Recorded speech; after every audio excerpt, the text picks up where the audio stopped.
is your name, brother? Edwin Lindo. Brother Edwin, tell me, we just saw an incident where there was a conversation between the police and some of the hunger strikers. Right. Can you tell us what that conversation was about? Yeah, and I was one of the people in that conversation. I'm one of the hunger strikers.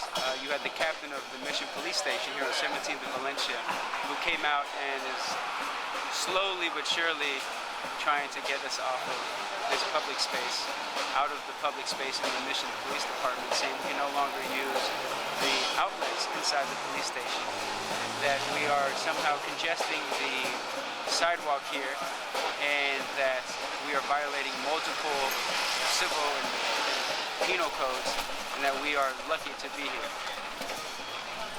Lucky, huh? Right. Well, I don't even think that requires an answer. No. But why don't we start off with, why are you here, brother?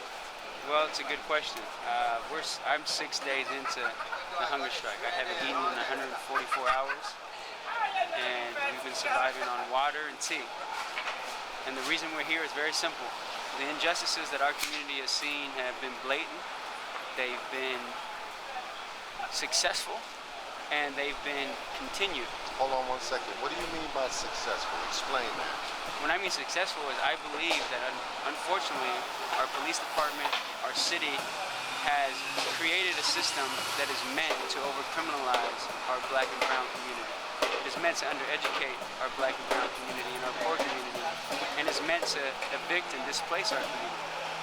And they are being incredibly successful at that, and it is our job to resist that and to prevent that from happening. Okay, so why did you choose the tactic of a hunger strike? Well, as we know, a hunger strike is the most extreme measure you can possibly do to offer a place, a space, and a message to be delivered, that you are willing to sacrifice your body in the name of, and some people say a cause, but this isn't a cause, this is real life. There are black and brown and poor communities that are being attacked, indiscriminately shot and killed, extrajudicially murdered, and all we do is watch. We have been sanitized and immune to the violence, and we think it's a video game. Hold on, let me ask you this. Yeah.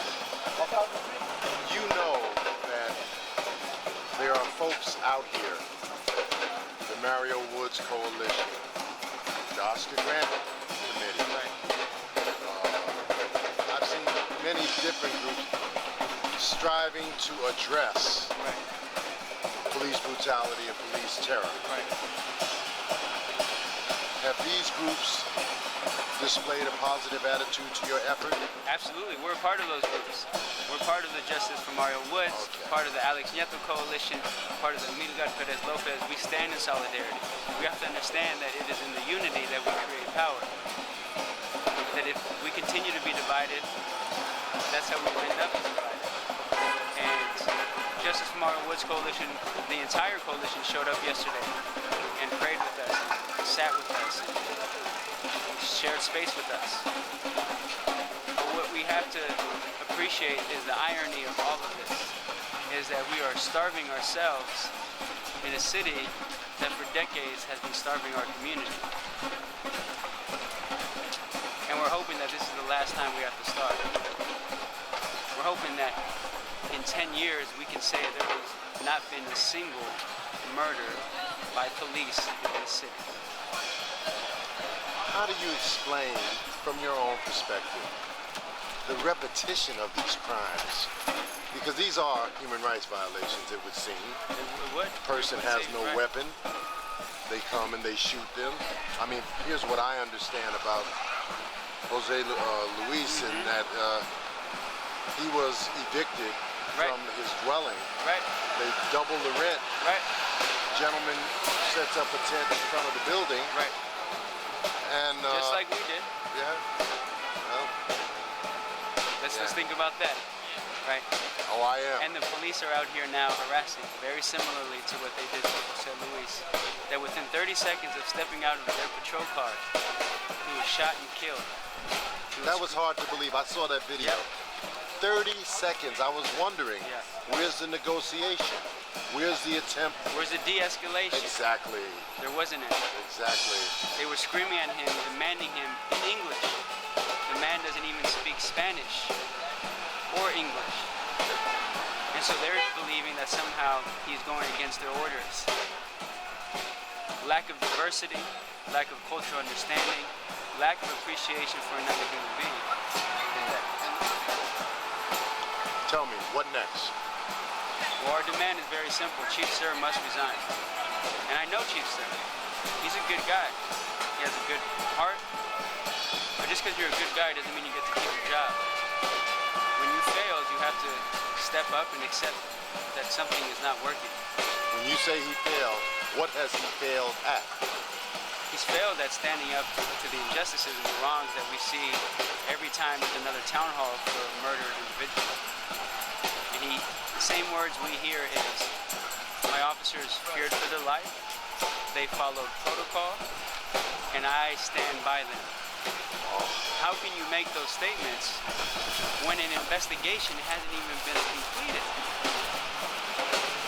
Now, let's not get into the fact that the investigation is being conducted by the same department that fired the bullets. Put that aside. But you have the highest level officer of that department, the chief, declaring the innocence of those officers before the investigation is completed. How do you think the investigation is going to end up? Every single one of the investigations has found the police officers innocent. To ask that question is to answer it. Right. And I saw the tape of Mario Woods and went to many of the gatherings and the coalition meetings. Everybody saw that tape. Right. They circled him. Right. He tried to walk away and they killed him. And that's, I mean, no offense, but you don't need a whole lot of investigation for that. No. And he was shot over 24 times. I mean, and I will declare it, it was a firing squad on our brother Mario Woods. Exactly. Well, wow. Excuse me. Is there anything else that you would like to share with us? Because I'd like to get some of the other brothers. Absolutely. And sisters. I would share with you that some people may look at our action and believe that it is insane, that we are exercising insanity. And they say, why would you do this? Why would you sacrifice your body, your health, for a cause of people that aren't even related to you? And I say, because I still believe there's compassion in this world. I believe that there's love in this world. And when you operate out of love, they can't break you. And so the pain and the strain we're putting on our body compares, it can't compare to the pain of the families of those that have been slain, of the pain of our brothers that took their last breath and knew that they weren't going to be here tomorrow. This doesn't even compare to that. And so we'll ask you not to come out and fast with us. You don't have to do that.